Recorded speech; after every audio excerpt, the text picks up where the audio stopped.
IBC zile sura mmezoea.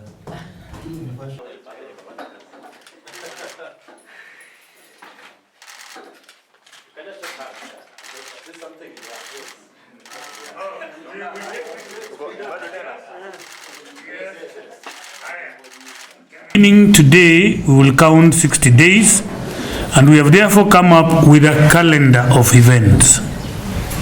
The calendar of events stretches from to date, that's today, 8th of October, and ends on 7th of December 2019 with the national elections.